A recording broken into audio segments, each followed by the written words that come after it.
mashamba. Ni sisi tunalima mashamba. Ni sisi tunalima mashamba. Sote tuko tayari. Ikija mbele yako tayari. Ikija kando yako kanyaga. Kanyaga. Kanyaga. Kanyaga. Kanyaga.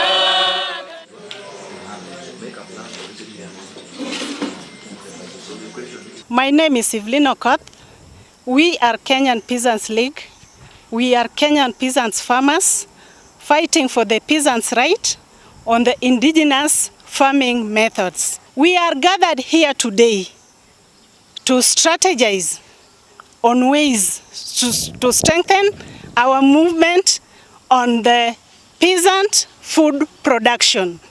We have, as Kenyan Peasants League, the CJ schools that are ongoing.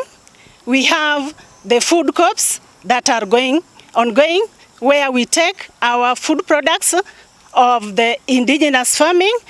And we are here today gathered to focus on who to vote for in 2027. Who is for our struggle as peasant farmers for the indigenous farming. There's issue of GMO in Kenya today.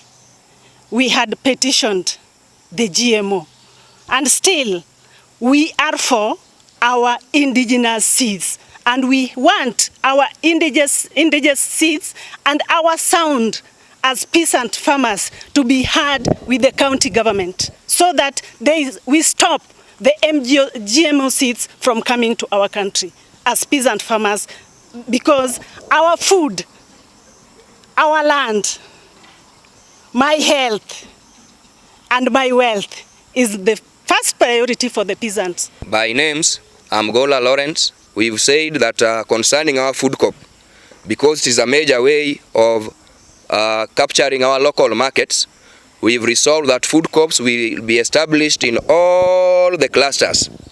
Also, as a way of combating GMO, we've said that we are going to establish clusters in all the areas where GMO testing and practices are taking place.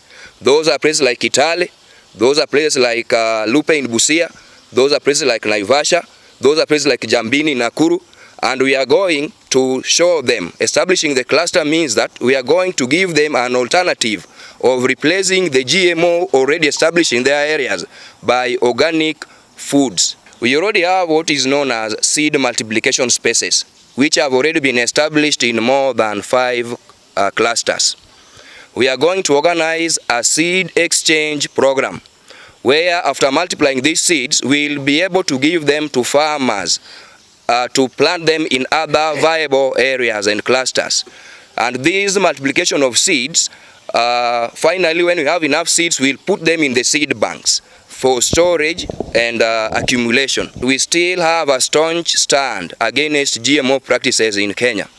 And we are saying that even the aspirants, politicians and government officials who are supporting GMOs, we are going to decampaign them. We are not going to give them time to promote GMO, which is destroying our people's lives, which is causing diseases to our children, which is actually making our farmers spend a lot of money in buying what they cannot sustain in production. Also, these same GMOs, they are still making our farmers not to have food on their table. And we are telling the government that the policies they are coming up with, the agricultural policies, should be geared towards producing food that is meant for the people. And this food should be produced in a manner that people want it, and through their own freedom.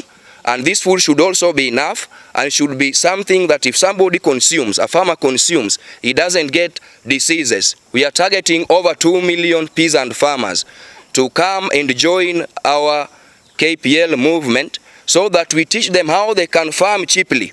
And that is why we are going to establish clusters in the regions mentioned where GMO testing and practices are taking place. My name is Catherine Dinda. We've been thinking on how to establish agroecology schools, being that Kenya Peasants League advocates for agroecological practices within our regions. Now we have come up with a solution that we should establish agroecology schools which will address the issues of climate change, advocating for climate justice, installing UNTROP. That is one of the documents that Kenya Peasants League, not only Kenya Peasants League, but Kenyan government signed, became a part of the constitution, part of guide to protect the peasants. Now in the agroecology schools, we are going to teach, to mobilize farmers and the community to exchange their knowledges, to do away with the GMOs, a space whereby they may exchange their knowledge on the indigenous way of saving seeds, indigenous way of preserving food, indigenous ways of, that is the hybrid seed and the GMOs, how they should resist. Now, in the agroecology schools, we are going to teach farmers, giving them a space where they should interact, know their rights as peasant farmers, reject the government policies, the seed laws, which the government is implementing in the counties, and yet the peasant farmer is not given a space to participate. Through mobilization, we are going to win against GMO. My names are Dominic Munyao Musyoka. For 2027 general election, we have resolved that we are going to collect and analyze all candidates from president to MCS to make sure that we are going to give voters the candidates who are going to support food production based on agroecology for food sovereignty. We are going to make sure that those who are elected are not supported by Sigenda, because that is the reason why we have a lot of bills revolving in our parliament in order to bring food insecurity in our country. They just want to control the food production in our country to make sure that we are dependent on them and they can control us the way they want.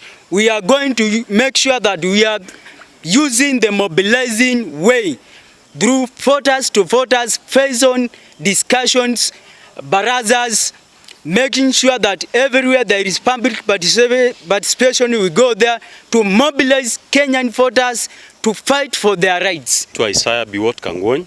Miaka mingi viongozi wamekuwa wakitumia chakula kama kikezo cha uchaguzi, kwa sababu wanatumia njaa kama njia ya kutuweza ili tuchakue watu ambao wana pitisha sheria katika bunge letu ambayo